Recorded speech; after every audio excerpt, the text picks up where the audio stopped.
You got to put 25 of those in the room to start to sway an Autodesk to be like, we're important. And even 25 of those type of contractors in the room is really, they're like, yeah, okay. Game of Thrones, mic drop, right? But I was thinking of the mergers and acquisitions. We've talked about this in some text threads that we have that we're starting to see within construction companies themselves. We're starting to see more private equity, more venture capital start to make our way in there, which is interesting to me. Alice the Young, we've talked about this before, where, you know, people are still looking for their black swan moments, right? In traditional investing, that those are fewer and fewer. You're not going to have a lot more Procores at the IPO on that. This week's show, a special news and year in review episode with the members of the crew. From groundbreaking innovations to industry-shaking updates, this is your construction technology news of the week. Join us with our guest of the week as we dig into the latest news shaping the future of construction. We have to talk about some of the interesting, cool public policy that's happening, and there's been a push now, and this has tried to happen a few times where, you know, presidents have tried to push for innovation in the construction process, which, by the way, goes far longer. Nathan, you said this earlier on. There's permitting and there's code enforcement, that which we've talked about and things. So this came out that, you know, President Trump's unleashing permitting technology for the 21st century. So basically, there's been a mandate put out that we need to improve the permitting process and the environmental outlook and the environmental quality consulting of everything. And so the push is to do this all with a better plan, a better process. And I think that's what's interesting here that I'm hearing in it and how it's measured is that it's measured more on the time and less on, hey, if you use BIM or if you use X, which we have seen in we saw that in the infrastructure bill. We've seen it in some earlier bills where, hey, here's $30 million, $50 million. Tell us how you're going to use a technology to improve something. And it's like, well, that's not the right KPI. The KPI is like, does it actually work and can it actually help the permitting process? And I think this one's huge reaching. Like, this is the first time we're seeing it focused on the outcome, not necessarily on the tech itself. And I mean, I know pre-call, a few of us were jumping in. What are your thoughts on it? All right, crew, it's back. The next evolution of Bluebeam's legendary user conference, XCon, is here. It's called Unbound, and it's coming to DC this fall, September 30th to October 2nd. You know the vibe. Expert insights from industry leaders, cutting-edge construction tech, Bluebeam training and certification, and unparalleled networking with your global peers. Unbound takes that legacy to the next level with new AI-powered workflows, global AEC connections. But don't worry, they kept the free Bluebeam certifications. Keynotes from my hero, Duncan Wardle, former head of innovation and creativity at Disney, and Apple's legendary co-founder, Steve Wozniak.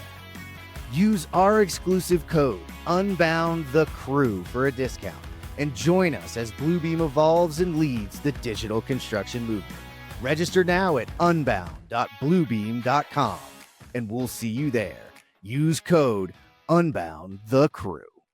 I like the fact that they have it oriented towards the results. I think that is a huge shift, because usually, like, even you bring in technology with bad process, you just do the wrong thing faster. So like, this really encourages you to get your act in order. And I think there is the need for funding to do that in that space. You know, it's a very well-established space in permitting. It's gotten very, normalized. We're already starting to see it a little though. Like, Jeff, your friend at Union Map, added permitting to his maps. All right. I was working with a company named Shovels to get an API for permitting to add some other things that I was building. So like, some of the base level, like, technological infrastructure is starting to build. So giving it a kick of money, I think, is awesome. I think with the environmental side, it's all going to be, how much do you trust the system? Like right now, you want it changed because you don't trust the existing systems going as fast as it could. And do you trust the new system or not? So I think for that, focusing on the results is, again, the right answer. Is, okay, we're talking about helping you get rid of duplicate entry. That's not going to hurt the thing. It's just going to help the efficiency within the mechanism. So I do think he did it because he was a developer, and that is one of the most painful parts of development. He probably got in there and said, just get rid of it. We just want to get rid of it. We just need Make it faster. I'll challenge, because then I'm going to throw it over to Jacob here, but I'll challenge, because the one thing we do need is, and I think the government does this very poorly in the process in general, is that we look at fraud and we build into the beginning of the process so much to prevent fraud, when actually the percentages of fraud are lower than they should be, than they are believed to be. And we should actually focus on catching it at the far end, processing it when it's made it there, and making that upfront process faster and more efficient with less duplicate entry, a better process. This is also about multidisciplinary teams inside the federal government working together on a systems level, and then actually attacking fraud. And like you said, Jonathan, when it comes to the environment, any set of flags that you can turn that level up high and say, okay, we don't have to look at all of these fairly mundane use cases when you're talking about certain farmlands, et cetera, expanding those kinds of things. But hey, we're looking at mining in places. We're looking at drilling in new places. Hey, by the way, we have a whole new process for that can be more stringent because we have more time, right? It's what we've always said. Stop working in the business and start working on the business. Stop working in the paperwork and start working on the environmental impact of anything we're going to do. So that's like one of the things I'm with you. Like I'm 50-50. I'm not exactly sure I love it yet, but I mean, we keep trying. Jacob? So to me, and it's funny because we had the conversation before the show, and as I thought on this, I've kind of like flipped here. But first, intention. Like what's the intent of this being pushed through? And the intent of this being pushed through is to get a lot of things done quicker. His things done quicker, I'm assuming. But hopefully it's for the good. And then we all been through permitting. It is so tough and so hard. The other problem for me, though, is what is the increased risk of this? So I like the outcome, but I think it's still a risk to measure time as your KPI, because people will cut corners then to meet that. And the last thing we want to do is have them, well, you only have 8 hours to review this mechanical set versus the 24 hours you had before. Well, that doesn't make anything more efficient, right? Like now you're just shortening the actual time of review, and it's making it a problem. Are things going to be missed more, or are people going to turn to technology to say, hey, we need, technology to help review these things before we even get in there, identify issues before we actually start with our eyes? I know there's still plenty of permitting offices out there that do paper-based permitting. You still have to print 8 different sets, send them to them, and they review. What's going to happen there? Because the day that you tell the guy down in Miami, Florida, who's been doing it for 50 years on a piece of paper, that he's now got to do it in Bluebeam. Oh, I mean, Jeff's got a great opportunity here. Yeah, hey, listen, it's got to be done somehow. But I mean, I remember James Benham doing it back in the day with BIM during a council meeting, trying to get some things approved for a building he was working on, or a group he was working with to build a building. And it sped it all up just to get consensus from a local zoning committee or something. So but you're right. It could be used for good, it could be used for bad. And it all in all, it requires change. And well, we've proven we're really great at that, huh? Here in Charlotte, back in 2015, I was on a team. We permitted through BIM with the Charlotte Mecklenburg Permit Office. It was a VA clinic that was a public-private partnership. And it was incredible. They literally had us update the models daily. And if the contractor wasn't built what they were seeing, they would say, hey, we need to talk about it. It was an incredible process. It was amazing. But the forced adoption across the country like this is really, really tough. Yeah. The hope is that it's not a forced adoption, that it's actually a proofed process that, can be replicated and at least start to improve, but we can see. Anybody else thoughts on that or other parts of government policy that maybe we haven't really looked at? I don't know. I don't want to be the naysayer here, but the more I read through this article, I mean, I know they say technology like in the title of it, but what it sounds like is slashing the permitting and environmental requirements to allow for expediting of energy and infrastructure projects.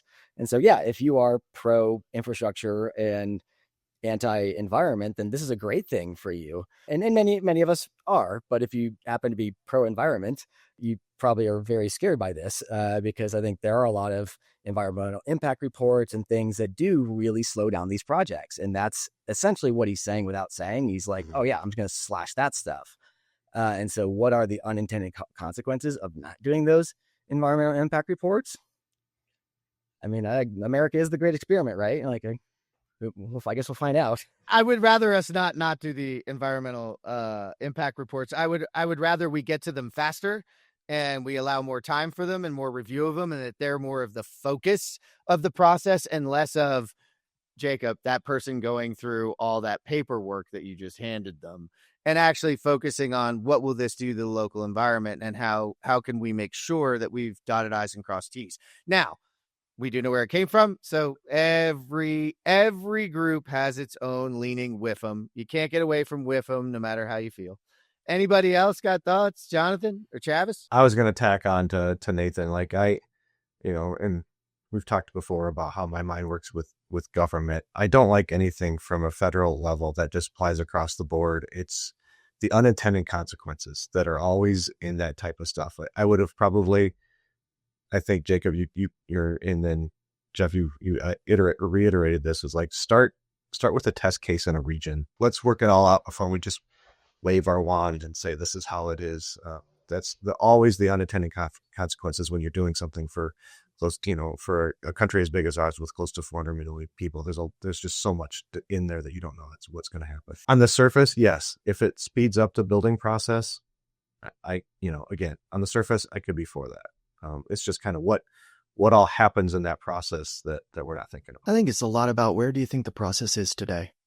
And is the process effective? If the process was effective, would we be going after this still?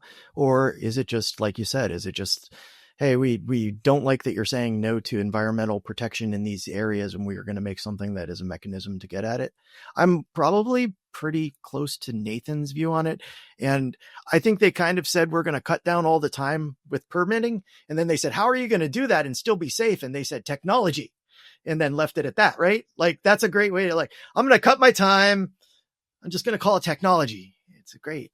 Maybe we can call it AI. I'm surprised you didn't say AI will allow us to make it better. Yeah, AI was not mentioned once in the whole article. That's amazing. I think there's a couple other things that's interesting too, is we're seeing some of the changes in maybe our renewable taxes in the renewable energy space right now. Even though we're seeing such a huge push on the grid, I've seen a couple of projects, a couple of things get started to be scrapped. I think that's a huge impact. A lot of the projects that are being scrapped that were environmental, in nature, especially in alternative energy, those have been in planning for years. There are workforces being developed. There's a bunch of materials being, consigned to that. It shouldn't be something that can be switched off that fast. I mean, I think that the fact that you try to switch off that much work that fast is pretty dangerous from a society standpoint. I just think it's a bad move. But you're definitely seeing it. Like, I remember I was working on Brooklyn biodiesel for a while, and right while I'm working on it, I'm literally going to New York, and we're like taking scans and we're remodeling stuff to get the biodiesel plant up and running. Biodiesel took a tank on its value, and they're like, well, we'll just stop that project. And I'm like, we've been working on this project for 2 years. Okay. And we got all the, like, we're ready to go. And you're like, no, temporarily down in the market, we're just going to drop. It does sort of smack of really, really, really, really short-term thinking. That is a huge one too, especially given that, you're trying to bring all those things back and our grid's already taxed. And we're not saying get rid of maybe some of the current methodology, but like you said, if we don't start working now and developing those products and perfecting those products and making them efficient and understanding, right, some of them won't work. There's this idea, a lot of stuff's not going to work. We got to find ones that do. By the way, we also have to find ones that do safely, right? It's not like we've ever invented anything that, went the wrong way when we started using it. So I agree with you. And that is an effect right now of the current economic climate and the current government policy climate that I think is really short-sighted and needs to be focused on. And I would hope, going back to our associations, Nathan, and et cetera, that they might think about in the process saying, like, listen, we've got to keep focusing on this. And some of those renewables for a lot of the industry are profitable. They're getting efficiencies out of them. They're really growing in the way that they're doing it. So I think it's an opportunity that we might be losing there. So, well, we've nailed it on that. And now I want to kind of draw us into the financial world. I know we don't dive into there very often, but there are a number of things and financial indicators that we're seeing that kind of look ahead. And gosh, do we have a lot of uncertainty, right? Again, financial markets are uncertain. However, if you're watching construction tech, we're starting to see people get back in the game. We're starting to see funding rounds come back up. Not sure if I love that in some respects, but I do see a lot of that. I also see, I mean, if you've been watching, the mergers and acquisitions market is pretty hefty right now and pretty crazy. So I'm wondering what, sort of the pulse of maybe other people are looking at right now that on the financial world. I mean, I think it's just interesting, the whole scale of it. I mean, I threw one of the links in there I know Autodesk. I hadn't heard of this company, Pure PTC, mainly because they're not directly in construction. They're more of a manufacturing, PLM, product lifecycle management solution. But I mean, we talk about big numbers of what was like 170 something or 160 billion million that the plan grids and the building connectors were going for.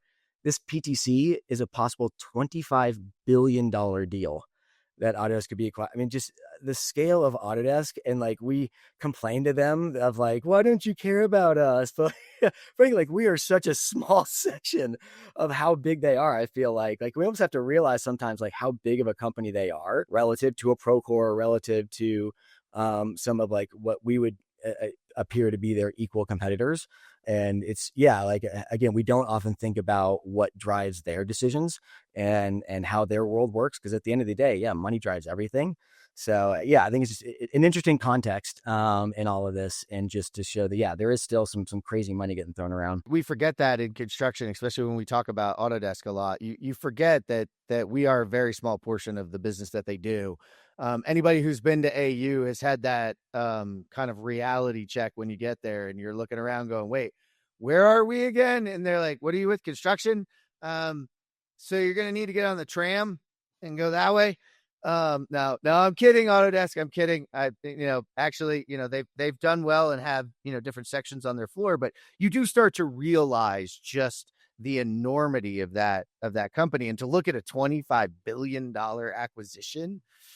Wow. I was looking through that, but then again, that shows, the mergers and acquisitions I was talking about. I'm interested, Travis. What are you thinking? Well, there's a couple thoughts that come up. It is kind of something that we have, a $500 million a year revenue mechanical contractor, and we think we're large. And then you realize you got to put 25 of those in the room to start to sway an Autodesk to be like, we're important. And even 25 of those type of contractors in the room is really, they're like, yeah, okay. Game of Thrones, mic drop, right? But I was thinking of the mergers and acquisitions. We've talked about this in some text threads that we have, what we're starting to see within construction companies themselves. We're starting to see more private equity, more venture capital start to make our way in there, which is interesting to me. Alice the Young, we've talked about this before, where, people are still looking for their black swan moments, right? In traditional investing, that those are fewer and fewer. You're not going to have a lot more Procores that IPO on that. So you're starting to see that money creep in. You're starting to see, we've talked through construction in years that, once you kind of get around third, fourth generation of a construction company, those family-owned businesses, they don't want to continue. And what I've seen in there that is disturbing to me is they're starting to treat it like they would treat just about any other acquisition they make in private equity. They kind of let the business run as it would for the first 1 to 3 years, and then they start to really slowly silo them off. They pull back their interactions with other contractors. They pull back their activities in industry events. They pull back their, some of this stuff is in process, so it's yet to be seen what the end goal is. But I mean, we all kind of know what the private equity mindset typically is, right? Like you're gonna hollow out the business, stuff it with debt, and then poof, right? And I'm hoping that we're not going to see a lot of that in construction.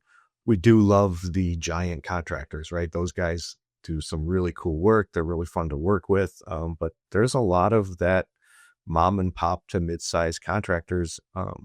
And I would actually, now that I think about it, I think that the middle could end up more hollowed out. I think that the smaller guys are still going to be okay, and the giant guys are going to be fine. But kind of that middle is kind of, I don't know where it's going to go, and I don't really know if I have too great of thoughts on it, but it's just something that I'm starting to observe. I mean, I think the middle is going to be interesting when you talk about that private equity, when you talk about acquisitions. We're seeing it, right? We saw EMCOR just acquire Miller this year and Miller Electric, and we're seeing more and more of those acquisitions. I think, wasn't Cupertino involved in one recently too? And I excuse me if I'm wrong on that one, but there's been a couple in that world where we're seeing acquisitions and sort of creating these larger companies, and eventually we'll have large and small, and the middle will be lost. And there's a ton of innovation in the middle. It's really hard as a 5-person, this or that, or a small local GC to innovate and take risk. If the middle gets to take the risk, right? Because you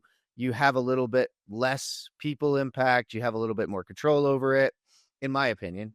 So I'm interested too, because mergers and acquisitions is not something for just Contech. We're seeing it consistently, and I think on the Dorks we've talked about it, John, that it's the reality right now. I think it's the reality, especially for people that have ARR associated with service. If you can prove that you have annual recurring income, that's what's attracting private equity. The construction as a whole, like commercial construction, when you look at our margins, everybody come in that actually sees our bottom line, and then private equity is going to look at your bottom line, is going to go, why are you even still doing this? It's not sexy. And certainly if you're going to try to basically pull money from the bottom to the top, which is what typically happens, there's not a lot to pull from. But if you have ARR and want to develop ARR, I think that's why they're going after it. I'm so negative on the subject that I feel like I should just almost stop myself so I don't rant. I do think that, on the positive side, there are a lot of people looking to get out, and they have a way to get out now. I do notice that I have yet to run into a firm that fundamentally did better after they were acquired.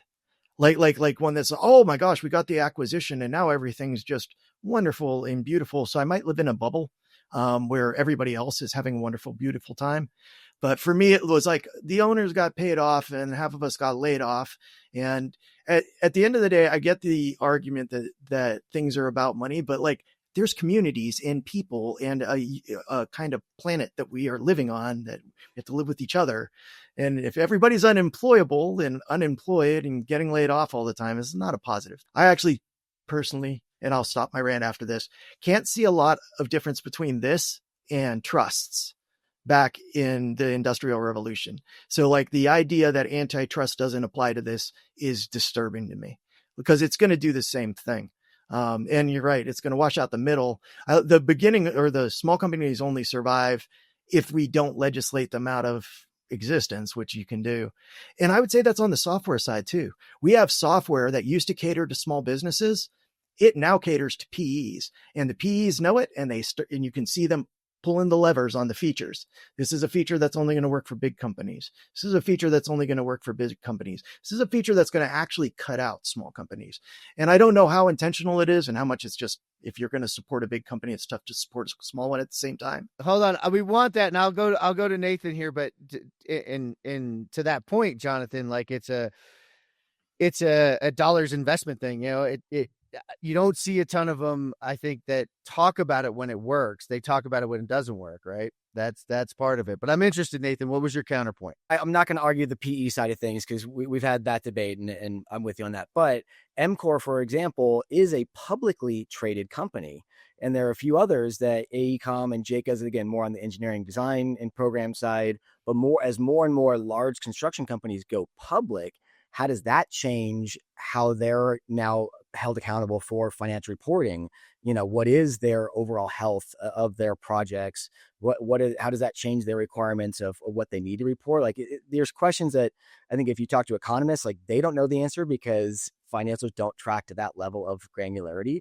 But again, that's another thread, I think, with relationships that, CPC is building with a Construction Financial Management Association, CFMA, and other groups to try and pull on that thread of the money. Because again, I've always been operations, efficiency, people first, who cares about the money? But the longer you have to fend for yourself out there, you realize that the mighty dollar does, hold true. And it is that thread that we have to pull.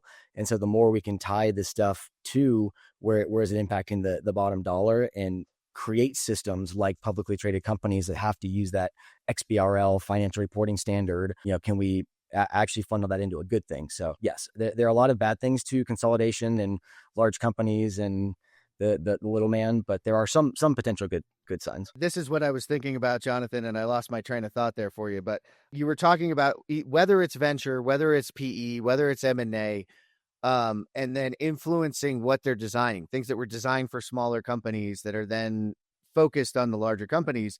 That is a problem with the way we look at total addressable market and the way that people buy software in this industry as a whole. We have it wrong. We have it fully wrong. They always go after the big ones because they see a total addressable market. They just take a number. Hey, you're a $5 billion whatever. We want to go after you because that means if we got our share at 0.1%, we're getting this out of it. What you don't realize is, those companies it doesn't work out that way. And in fact, the small dollars add up over time with those smaller contractors, medium contractors that are actually growing, and you grow with them and you can make that money off of them. And that, man, I have sat through that room. I have sat with people looking at that, and it is next to impossible to get money people because they go out and do charts and graphs and they look at it and you go, it's just, and I think there's also still at this point a misunderstanding that a $10 billion GC, how many people they have versus $1 billion mechanical, electrical, anything. The impact that the software can have on efficiency is so much higher when it comes to take it all the way down to small trades. They just have more people. When software can impact people, and what are we talking about? People. The GC's numbers are just bigger, but a lot of times they're shell corps, right? Not to say they're a shell corporation, but they're pass-throughs. So yeah, I think the financial model is still one of those things. And I'm in the middle, man. Like, I do think there's certain things in the software side of things that acquisitions are really good for, especially because you see them, right? Wrong time, maybe not fully baked, didn't really get it, but have some IP that would be really powerful. Those are some of the acquisitions that, yeah, it's not great, but they look good later. I mean, I think, I hate to say it, but like an Unearth for Procore, like that was a company that was really struggling to just get over the hump, and going in there and taking some of that IP and then putting it inside a platform like Procore was a good move for them. What we see in this article, it's very much of what is that IP and PTC. It's a very interesting, number that they acquired for, because it doesn't even mention AI. So the only time you're seeing these large acquisitions at that price point is with AI right now. And to tell you the truth, when you sent me the article, I was like, thank God Autodesk went and bought something for AI, because they still haven't cracked their nut on what they're doing with AI. And I'm like, all right, great. No, it's product lifecycle management, which they have Inventor for. So it's a very, very odd one for them to go do, but that it's not out of their mold, right? Autodesk has done this before. They've then brought it in, or it died off because it was competition in the market. We got to wrap this up and get into the future. So what I wanted to do with all of these three themes is create the final theme for folks listening, because we're headed into my favorite season of the year, right? By the time this thing comes out, we will have been at AGCIT, the Innovation and Technology Conference, and then we'll be going into the Fab Conference for MCAA, and into the national conferences, into the big AUs, into Groundbreak, and not to be left behind, Unbound for Bluebeam. Use your code, Unbound the Crew. Yeah, that's right. Selfless plug. Before we do that, though, Travis, I know you have a little something to share with people, and we'll make sure this gets out over there. But you and CPC got some work you're doing. We are doing some work. One of the things that people always complain about in the industry at large, but sheet metal contractors specifically, is who put the damn walls up already, right? And that's just a jab there, but the real issue is what is the proper trade stacking? And if you ask each trade individually, the proper trade stacking is the one where I go in first because I can do all my work the fastest. And we've partnered with Nathan at the CPC to start doing some surveys and kind of get down to what is that the right sequence. And then from that, if I'm impacted by the project going out of sequence, what can I say? What can I bring back to the project team to be saying, hey, maybe there's no way to get it in the change order or whatever, but saying, hey, on that last project, you went out of sequence and it changed my efficiency by a coefficient of 3, whatever that formula is. So if you do it again on this next one, I'm going to build it into the contract, whatever that language kind of comes out. So it's a long way of me saying that Nathan has put together a survey. It's on LinkedIn. I'm sure Jeff will share it out with the show notes and everything else, but there is a survey that we are, what's the word I'm looking for? We sponsor with the CPC, the SMACNA is to start to get some industry data on what do you think that proper sequencing of the trade is in, and then we'll produce a white paper that will show that information out. Nathan, you want to add some more color to that? Nobody hates taking surveys more than me, which is why we made it super short. It's like 4, maybe 5 questions. But I think, if you have any experience, BIM field, otherwise, with the struggles of especially in complex interiors projects, of the top track, bottom track, the different components of framing and how that goes in with your overhead and your in-wall MEP. I mean, it's just, there is no right answer, but we want to collect as many different kind of experts of what's not working today, what challenges are you seeing from your perspective, and how would you in a perfect world fix it? And then again, we'll compare and contrast those together and put that into a white paper, and hopefully keep rising the tide for everyone and advancing the industry forward. So thank you, Travis and SMACNA, for coming up with the idea. Shout out to Kurt with Degenkolb and having that need in the first place, starting kind of poking the eye a little bit. And so, it started a really good discussion through Chad Pearson and Plexus, and Aaron Kahn as well, as through a lot of the wall and ceiling associations, to bring everybody together and realize that, both sides have their side of the story.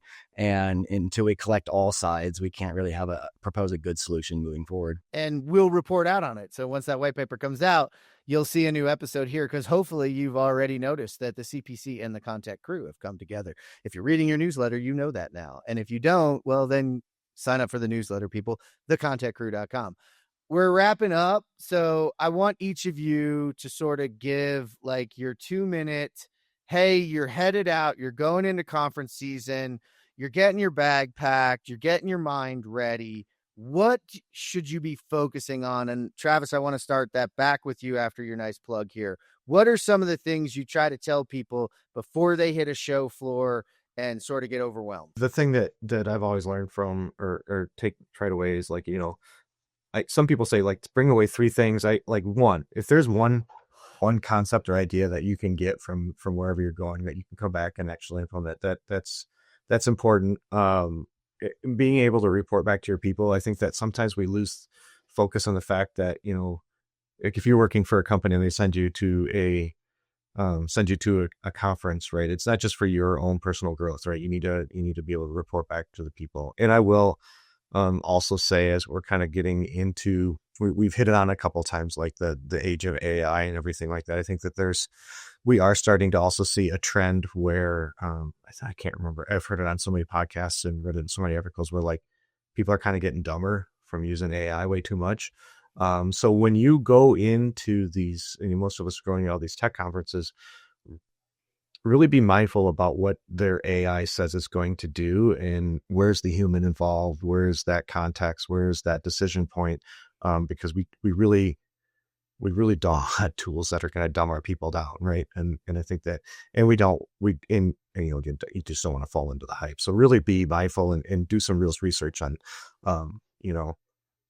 okay, it's whatever, it's a chat bot that accesses my project data. That's not terrible. Like, just, be fine with that, what it is. But if it tells you that it'll manage your project for you, be skeptical. I like that. That's good advice. Nathan, what do you got? I think I'm going to steal one from Charlie Dunn. So starting with the problem, I think, is such a big thing. Before you even sign up for the conference in the first place, assuming that you're going and paying and want to get something out of it, if you don't have it looked kind of internally at the organization and listed those 1 to 3 problems, like here's what we need to solve as an organization, and then go to those booths and then they go to those conversations, and they're going to sell you everything. And you go, okay, within the context of this problem I'm trying to solve, how does this, and how do they respond to that? Right. I think that it's a way easier to vet all these shiny, bells and whistles that are out there. Because you can get very caught up in it if you just want to go there to be impressed. Like, you're going to be impressed if you want to go to a show to be impressed. But if you have those problems of what you need to solve, it gives you, I think, a much better context for those conversations, and it'll be a lot more productive, and you'll have better notes to bring back to your organization and show the value and be able to come back again. Post-conference, recap is a really important piece, but the pre-conference find in fact, like, I'm going, what are you guys worried about? What's our biggest problem? That's another great one, especially too, if you're going to do that in the middle, you can connect it like, hey, I saw this and I think we should dig in more. Jacob, I'm interested, what do you got for folks this year? It's actually becoming more real. So you're going to even hear more about it. Once again, it's another buzzword though. You can probably replace it with microwave also and see if it really works, but go out there, learn about it.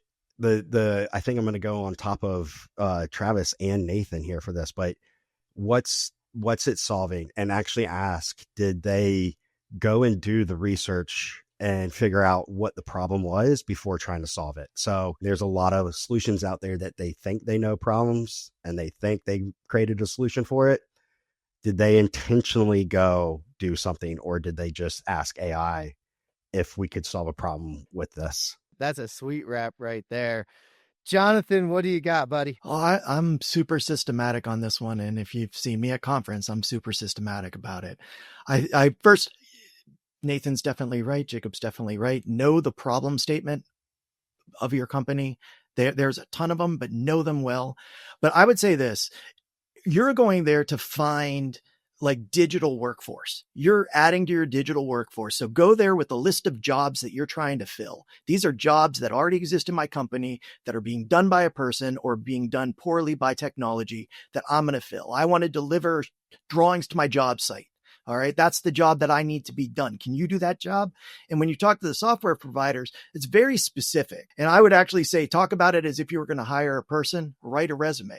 You're going to do a Trimble. You want to Trimble? Well, do you want to work at 8 hours a day? Because if you do, you're going to take 2 batteries. That's going to cost you more money.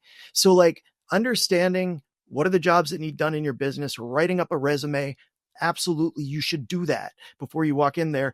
But the thing that I don't say in the class, and now I've sort of started to double down on it, is you want to pick a couple things to experiment with. Also, we can solve problems by sitting down and planning how we're going to solve that problem. And we can solve problems very systematically from looking at the problem at the end and working back through the means.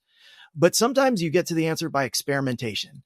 And so going in there and being passionate about a technology you want to experiment with, I'll give you money for that if I'm your owner, because you will take that and you will experiment and you will have those problems in your head and you will start to solve them for me. And I don't think it should be your core focus, but if on one side of the barbell is jobs to be done, on the other side is experiments that I want to do. I absolutely love it. And you guys did a wonderful opportunity, because that's what I always say to people when you go in is there's a duality of getting there, right? You got to pack your bag with your problems.